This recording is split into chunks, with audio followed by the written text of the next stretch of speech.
اهلا بيكم في انمي جديد من الانميات اللي بتحبوها. لكن قبل ما نبدأ ما تنسوش اللايك والاشتراك ويلا نكمل الانمي بتاعنا.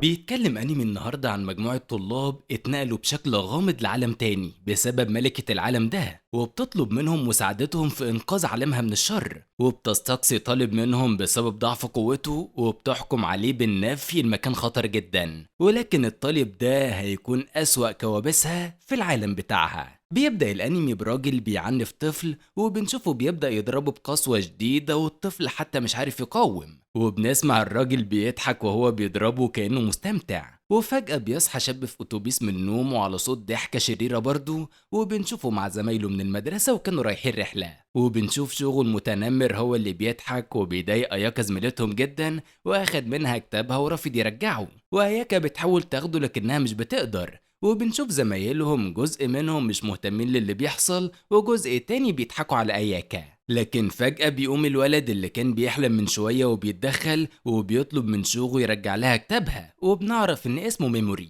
لكن بيستهزأ شوغو بيه، وبنشوف ميموري توتر جدا وبيرد وهو قلقان ان خلاص أياكا متضايقة، فبيفضل شوغو يضحك بكل سخافة ومش بيهتم لكلامه. لكن بيتدخل واحد تاني زميلهم وبيأمره انه يديها الكتاب، فبيتضايق شغو جدا لكنه بيسمع كلامه وبيديها الكتاب في الاخر، وبيفضل شغو بعدها يتضايق كل اللي حواليه، فبيقوم المدرس وبيقوله انه من الاحسن ليه انه يوقف تنمره على زمايله، وفجأة من غير اي مقدمات بيلاقوا نفسهم اتنقلوا لمكان غريب وما بيبقوش فاهمين ايه اللي بيحصل، وفجأة بتظهر لهم واحدة وبتعرفهم بنفسها وبتقول لهم انها الملكة فيشس، وبتقول لهم انهم هم الامل في القضاء على الشر، وبيكونوا كلهم مش فاهمين ايه اللي بيحصل. لكن بتكمل الملكة وبتقول ان لما شر امبراطورية الشيطان بيظهر بيستدعوا ابطال من عالم البشر علشان ينقذوهم، والمرة دي الاختيار وقع عليهم، وبيكونوا كل الطلاب مصدومين وفاكرين ان اللي بيحصل مجرد حلم او خدعة سخيفة، وبيتكلم تاكتو وبيسألها ايه اللي هيخليهم يساعدوها اصلا، فبتجاوب انهم لو عاوزين يرجعوا لعالمهم لازم يساعدوها وينتصروا، وبتكمل الملكة ان شرط الرجوع لعالمهم ان يكون معاهم جوهر ملك الشياطين ويحطوه في بلورة في سلسلة ملكية، ومش هيقدروا يوصلوا له الا لو قتلوا ملك الشياطين واخدوا قلبه، او انهم يهزموه في معركة فهيخرج منه الجوهر. فبيتعصب شوغو وبيقول لها ازاي تحطهم في الموقف الخطر ده وانهم مش هيساعدوها، فبنتفاجئ بالملكة بتترجى انهم يساعدوهم وبيبقوا كلهم مصدومين، فبتتدخل اياكا وبتسألها هي ازاي شايفة انهم ممكن يساعدوهم وانهم مجرد بشر عاديين من غير اي قوة خارقة، لكن بترد الملكة انهم كلهم عندهم قوة ولكنهم ما يعرفوش، وبتقول لهم انهم هيكتشفوا قواهم دلوقتي، وبنشوفهم كلهم مجتمعين في مكان وبيبدأوا واحد ورا التاني يروح عند بلورة التقييم السحرية، وحسب شدة إضاءتها بيعرفوا قوتهم،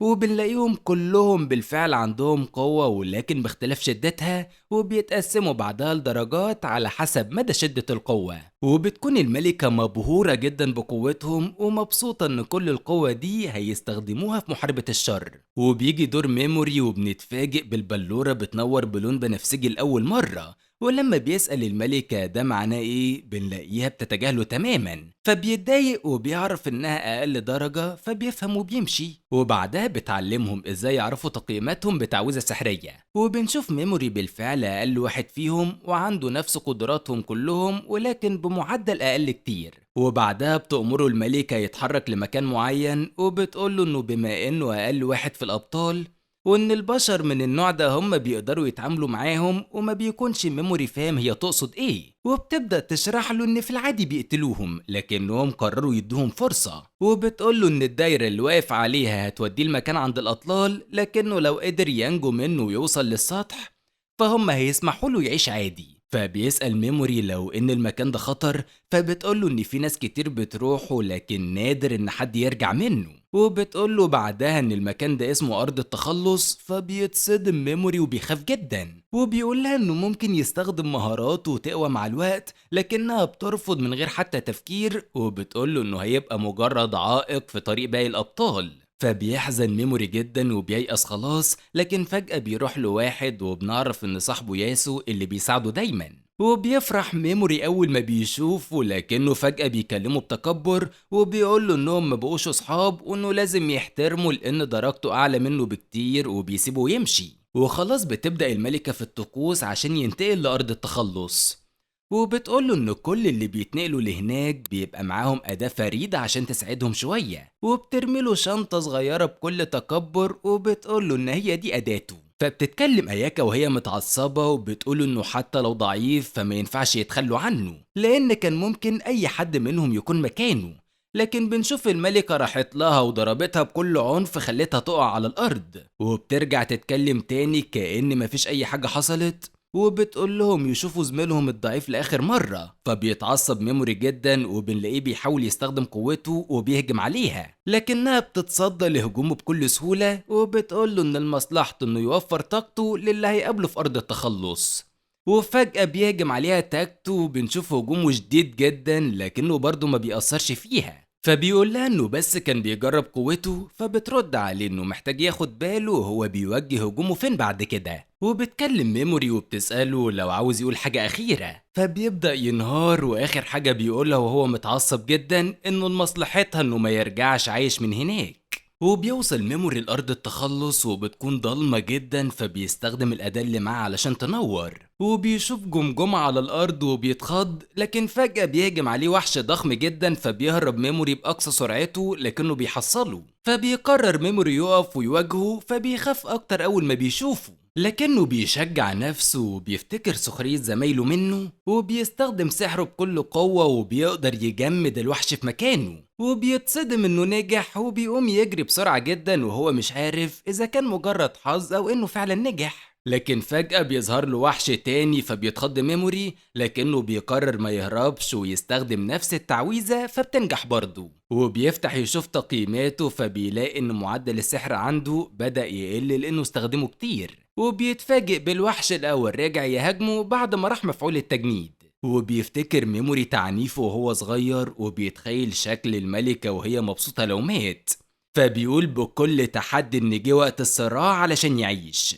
وبيحاول يستخدم عليه نفس التعويذة لكنها مش بتنجح، وبنعرف انه ما ينفعش يستخدم نفس التعويذة على نفس الوحش اكتر من مرة، فبيستخدم تعويذة تانية وبالفعل بينجح. وبيلاقي بعدها ان خلاص مخزون طاقته السحرية بيخلص تماما وانه بدأ يستخدم من طاقة جسمه، وبيهجم عليه وحوش كتيرة جدا وبأعداد كبيرة، لكنه بيحاول يتصدى لهم لكنه بيكون خلاص بيضعف جدا. ولكن قبل ما يستسلم بيتفاجئ ان قوته السحرية معدلها اترفع من تاني من نفسه وما بيبقاش فاهم ايه اللي بيحصل. لكنه بيشوف بعدها ان واحد من الوحوش مات، وبيفهم انه كل ما يقتل وحش كل ما تزيد قوته السحرية، فبيستمر في مواجهة الوحوش بكل شجاعة. وبيتفاجئ كمان ان مستواه بيعلى فبيتشجع اكتر، وبيجمد كل الوحوش اللي موجودة مرة واحدة وبيبدأ بعدها يقتلهم واحد ورا التاني، وبتزيد قوته السحرية وبيرتفع مستواه أكتر. وبيفتح تاني بعدها يشوف تقييماته وبيلاقيها زادت جدا بشكل ملحوظ،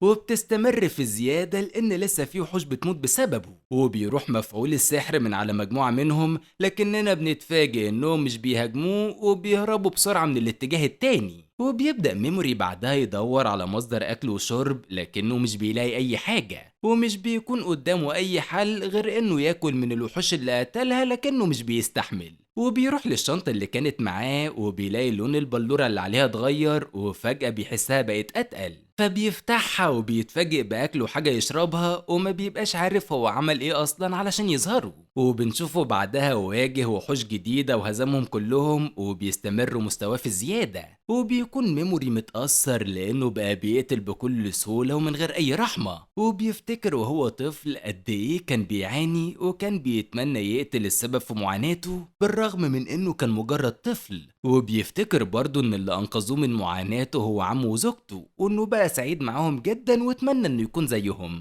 لكن بنشوفه دلوقتي وهو بيقول إن من الواضح إن مصيره هو إنه يكون قاتل، وبيقول لنفسه إنه خلاص لازم يتقبل شخصيته الجديدة. وبيكمل طريقه وبيوصل على مكان مقفول وبيشوف عنده بلورة، ولما بيستخدم سحره عليها بتفتح له باب، فبيشوف 2 ماتوا وتحولوا لمجرد هيكل عظمي.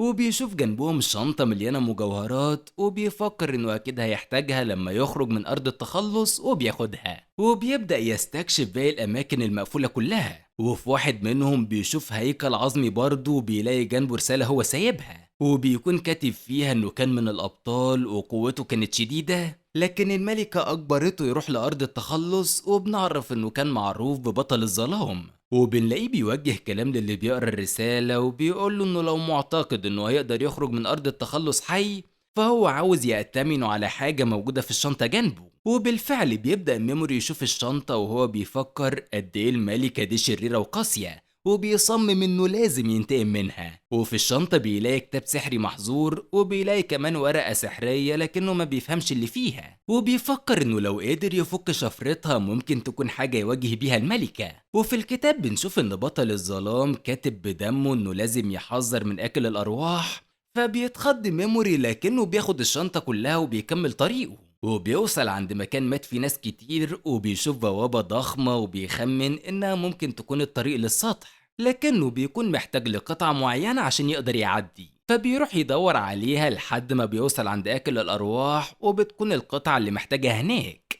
وبيحاول ميموري يتحرك تجاهه بحذر، لكن أول ما بيبقى قدامه بيلاقي هجوم شعاعي مفاجئ وبيتصاب ميموري في ايده وبيستخبى من تاني، وبيبدأ يفكر ازاي ممكن يوصل للقطعة من غير ما يموت، وبيعرف ان اكل الارواح هو سبب عدم رجوع اي حد للسطح، فبيقول انه لازم يجهز خطة محكمة لو عاوز فعلا ينجو. وبنشوف عند سطح الاطلال واحدة من الابطال وبتقول انها هتقعد تستنى باقي الفريق هناك، وبنرجع لميموري وبنشوف ان اكل الارواح اتحرك من مكانه ورايح يواجهه، وبيبدأ ينزل مادة لزجة وبنلاقيها بتتحول لأشباه بشر ماتوا قبل كده وبيتحركوا تجاه ميموري، فبيستخدم ميموري سحره لكنه ما بيقدرش يقتلهم لأنهم حتى لو ميتين فهم كانوا بشر. وبنشوف آكل الأرواح مستمتع بمعاناته جدا وبيقربوا من ميموري أكتر، وبيكون لسه مش عايز يخلص عليهم وبينهار أكتر وأكتر بسبب حيرته، وبيكون آكل الأرواح مبسوط جدا من اللي هو شايفه، فبيهجم عليه ميموري فجأة وبنعرف إنه كان بيمثل الضعف علشان يلهي أكل الأرواح، ولما يهجم عليه ما يقدرش يدافع وبالفعل بينجح. وبنشوف ميموري بيتكلم بكل قوة وبيقول إن القتل لازم يتواجه بالقتل وبدون رحمة، وبالفعل بيقضي ميموري على كل اللي حواليه وبيبدأ بعدها يقضي على أكل الأرواح بسحره وبيدمره،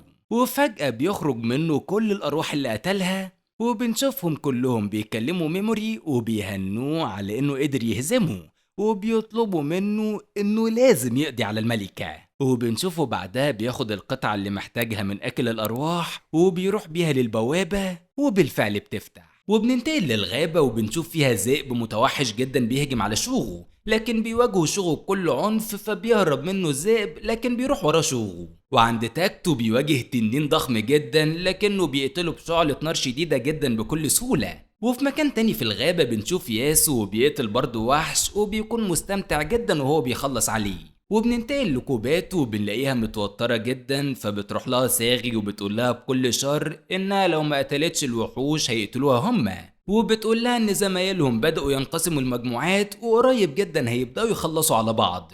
وبتقول ساغي لكوباتو انها حابة انها تنضم لهم في الفريق بتاعها لكن في مهمة لازم تنجزها في الاول، وبتنده ساغي على صحابها وبيجيبوا وحش صغير ضعيف وبيكون خايف جدا وبتأمر ساغي كوباتو انها تقتله، وبتكون ساغي مترددة جدا ومش قادرة تعمل كده، فبتقول لها انها هتساعدها بدل ما الملكة تتخلص منها زي ما عملت مع ميموري، فبتخاف كوباتو جدا، وبالفعل بتمسك ساغي السيف بايد كوباتو وبتقتل الوحش الصغير وبتسيبها بعدها وبتمشي. فبتقع كوباتو وهي منهارة من اللي حصل وبتفتكر ميموري وحنيته حتى على الحيوانات وبتفضل تعيط.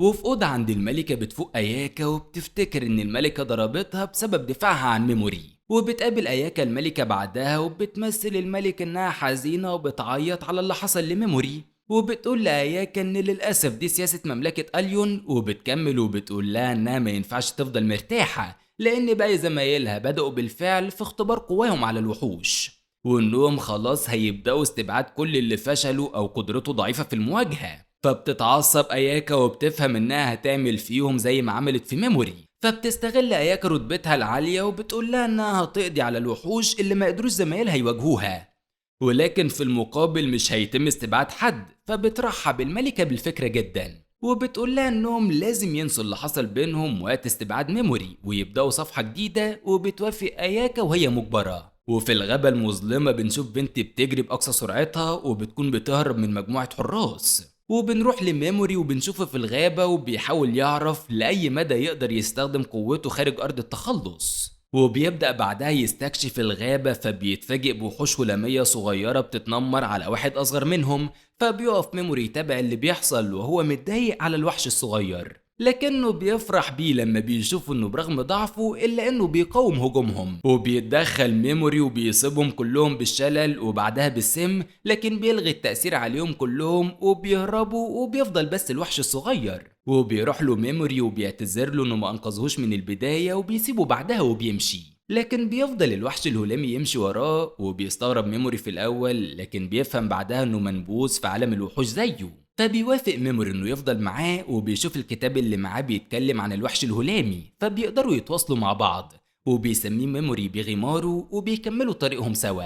وبنرجع للبنت في الغابة المظلمة، وبتكون لسه بتحاول تهرب من الحراس لكن بتحس ان مفيش فايدة. فبتقف وبتسحب سيفها وبتقول تعويذة، فبتستحضر البنت رداء الأرواح عشان تقدر تدافع عن نفسها قصاد الحراس. وبنتفاجئ بالحراس بيقابلوا ميموري وبيبقوا عايزين يقتلوه، فبيمثل ميموري عليهم الخوف والضعف. وبيبدأوا يتخانقوا قدامه إذا كانوا يخلصوا عليه ولا يروحوا يحصلوا البنت. فبيحاول ميموري ينسحب بهدوء، لكن بيلاحظوا واحد منهم وبيروح علشان يخلص عليه، لكن بيهجم عليه ميموري بسحره الأول وبيشل حركته، وبيخلص بعدها عليهم كلهم من غير ما يحس بالذنب.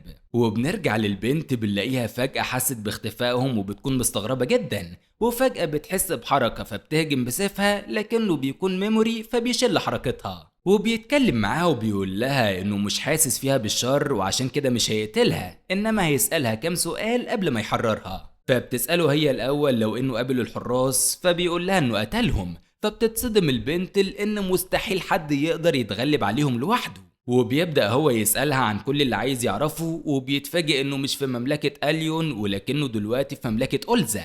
وبعدها بيعرض عليها مخطوطة قديمة وبيسألها لو انها تقدر تقرأها، فبتقوله انها للأسف ما تقدرش لكنها تعرف واحدة تقدر. وبتقوله انها كانت معروفة زمان بمشعوذة المحرمات لانها كانت بتقدر تعرف كل الأسحار والعلوم الممنوعة. ولما بيسألها ممكن يلاقيها فين، بتقوله انه للأسف هيضطر يروح لأرض الوحوش ذات الأعين الذهبية، وبتكون بلاد معروفة بالشر والخداع. وبيشكرها ميموري بعدها، فبتقوله انها هي اللي لازم تشكره لانه انقذ حياتها. فبيشوف فيها ميموري طيبة خالته المبالغ فيها، وبيسيبها وبيمشي، وبيقول لها انه مفعول السحر هيخلص وهتتحرر قريب. وبيوصل بعدها ميموري عند بوابات مملكة ميلز، ولما بتسأله الحارسة ايه سبب وجوده، بيقول لها انه من المرتزقة، فبتوافق على دخوله لما مش بتشوف معاه اي اسلحة، لان المملكة محتاجة اكبر عدد من المرتزقة لاستخراج كنوز الاطلال. وبيدخل ميموري المملكة وبيتفاجئ من هدوءها وسلامها. وبيوصل عند فندق صغير وبيطلب أوضة، وبيعرض على الراجل في الاستقبال فلوس زيادة مقابل إنه يوفر له هدوم. فبيرحب جدا، ولما بيسأله عن اسمه بيكذب ميموري وبيقول إن اسمه هاتي سكول. وبيرتاح ميموري وبيبدأ بعدها يستكشف المملكة، وبيوصل لمطعم وبيعجبه الأكل جدا، لكن بيعجبه أكتر إن أهل المملكة بيحبوا الضحك والهزار، وبيعجبه أكتر كمان إنهم بيتكلموا بصوت عالي. فبيقدر يجمع المعلومات بمجرد ما يقعد يسمع لكلامهم من غير ما يلفت ليه الأنظار. وبيبدأ مجموعة شباب جنبه يتكلموا عن الفرسان الأقوى في العالم، وبيقولوا إنهم بالتأكيد فرسان التنين الأسود بالرغم من إنهم بس 5 فرسان. فبيرجع ميموري للفندق وبيتكلم مع بيغيمارو وبيقول له إنهم لازم يلاقوا مشعوذة المحرمات. وبيفتكر بعدها كلام الشباب عن غزو أطلال المملكة اللي مليان بالكنوز والوحوش برضه. والتاني يوم عند الأطلال بنشوف المرتزقة كلهم، وبيكلمهم قائد الحراس عن الكنز اللي المفروض يجيبوه، وبيكون عبارة عن كاس التنين، وإن اللي هيوصل له هيكون ليه مكافأة ضخمة جدا. وبنشوف ميموري من ضمن المرتزقة اللي موجودين وبيبدأ يسجل اسمه معاهم. وفي خلال انتظار التسجيل بيلاحظوا كلهم شخص مغرور جدا بيضايق بنت من المرتزقة، وبيقول انها سراس اشرارين قائدة فرسان الملك المطلوبة، وبيكون بيتكلم بكل ثقة وبيقول اوصافها بالظبط، وبيقول كمان عن احراجها ليه زمان. فبتتكلم البنت وبتقوله انهم عمرهم ما اتقابلوا، فبيصمم انها هي نفس البنت، لكنه بيكشف الغطا عن وشها، فبيتصدم انها مش نفس الشخص اللي بيقول عليها. وبيعرف ميموري انها البنت من الغابة المظلمة، وبتقوله هي متضايقة انها مسيت بالوكاس وان يا ريت لو يسيبها في حالها بقى. فبيتوتر جدا وبيحس بالاحراج الشديد، وبيقوم يجري من المكان. وبيتم التسجيل، وبيكون ميموري محتاج يشتري حاجات قبل ما يبدأ. وبتشوفه ميسيت في الطريق وبتطلب تتكلم معاه، فبيقول لها انها لازم تاخد بالها من نفسها لان واضح ان الراجل اللي ضايقها كان مليان بالحقد والشر. وبيعرض عليها ميموري بعدها انها تساعده في شراء الادوات اللي محتاجها مقابل الفلوس، فبتضطر ميسيت تقبل لانها بالفعل محتاجه فلوس. وبيعرفها ميموري بنفسه لكن بيستخدم اسمه المستعار هاتسكول، وبيقول لها انه عارف ان كمان ميسيت اسمه مستعار لكنه مش مهتم، وكمان انه يفضل ان كل واحد فيهم يفضل محتفظ باسراره. وبيروحوا بعدها يشتروا الادوات والاسلحه اللي محتاجها ميموري، وبيشكرها جدا وبيديها المبلغ اللي وعدها بيه. فبتشكره وبتكون هتمشي لكنها بتحس بالتعب وبتقع قبلها، فبيحاول ميموري يطمن عليها لكنها بتقوله انها بخير. وبيوصل ميموري بعدها مع بيغيمار والاطلال ميلز، واول ما بيدخل بيتفاجئ بهروب 2 من المرتزقه لانهم شافوا وحش، فبيستخدم ميموري سحره على الوحش وبيطعنوا بعدها بالخنجر علشان يفكروا انه اتقتل ما اتسحرش. وبيرجعوا المرتزقة مع واحد من الحراس لكنهم بيشوفوا الوحش مقتول، فبيستغربوا جدا ان مفيش اي اثر لقتال. ولما بيشوفوا اثر الطعنة بيتصدموا ان حد قتل الوحش بطعنة واحدة بس. وبيكمل ميموري طريقه في الأطلال وبيسمع الراجل اللي ضايق ميسيت وقت التسجيل بيطلب من 2 من المرتزقة انهم يخلصوا عليها من غير اي شفقة، فبيروح لهم ميموري وبرضه بيمثل عليهم الضعف في الاول لكنه بيستخدم سحره وبيقضي عليهم في ثواني. وبنشوفه مش حاسس بأي ذنب لكن بالعكس حاسس بالرضا بسبب كمية الشر والحقد اللي كان جواهم. وبيرتاح ميموري الفترة قبل ما يكمل طريقه في الأطلال، وبيقابل بعدها مجموعة مرتزقة وبينصحوه يخرج معاهم بره الأطلال لأنهم ملاحظين أفعال غريبة وإن الناس والوحوش بيموتوا بطريقة مش مفهومة.